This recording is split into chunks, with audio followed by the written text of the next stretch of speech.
In the heart of mid-western Uganda, a quiet revolution in maternal and newborn health is underway, transforming outcomes for mothers and their babies. According to new data, institutional neonatal mortality in Bunyoro has dropped from 8.4 to 7 per 1,000 live births, while Toro recorded a dramatic decline from 11.9 to just 2 per 1,000.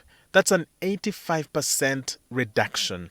Cumulatively, nearly 16,000 newborn lives have been saved. Birth asphyxia case fatality rates have reduced by 33%, and maternal mortality has also seen a significant decline in both regions. In that particular program, we've also seen that community health workers in Uganda, whom we call the villages teams of UECTs, are able to follow up high-risk babies after discharge and support them so that the transition to the community is good, and the outcomes for the babies is also better in terms of improved survival, but also we see things like improved immunization coverage among babies, let's say, who are born preterms or who had previously suffered difficulties in breathing, which you call birth asphyxia, or who had been very sick. So after discharge, we see the value of training community health workers to support follow-up of newborns so that they thrive. Newborn care units at Bulisa General Hospital and Changwali Health Center 4 have been upgraded. 166 health workers across 28 facilities have been trained in emergency obstetric and newborn care. We've actually supported the sites in emergency preparedness.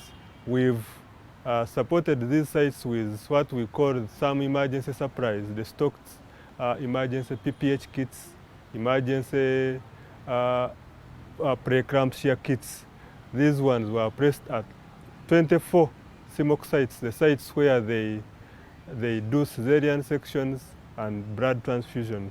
And these are in place to handle the emergencies. We also support, in addition to this, we supported them with newborn resuscitation kits. Admissions of small and sick newborns are up by over 50% in Bunyoro, and the survival rate is now close to 90%. Initially, we would get babies from Nakaseke and Luwero being referred to the hospital. But as we speak now, Luwero is able to take care of its own babies that are admitted.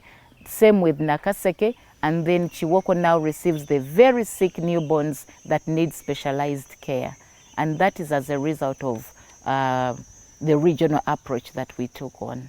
In the regional approach, you map all the facilities that are within the network, and you don't improve in one facility only, but you do improvement across the different facilities in the region.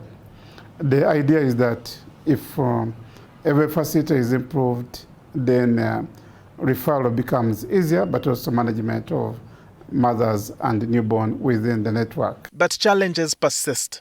Understaffing, supply chain delays, and inadequate medicines sometimes slow down progress. Advocacy continues to ensure better resource allocation. What I recommend that the Ministry of Health, the government of Uganda, should continue to support the health facilities and the districts, make sure that the staffs and they are placed to these facilities, and also make sure that the medical officers and actually do support these units. That leads also to you need to train almost all health workers in the network and also build the capacity of those facilities. And this does not matter whether the facilities are public or private sector. Looking ahead, it is anticipated that the rollout of new technology at more sites will enhance newborn resuscitation. The goal remains clear: save lives, strengthen systems, and ensure every newborn gets a fighting chance. Walter Mwesigye, NTV.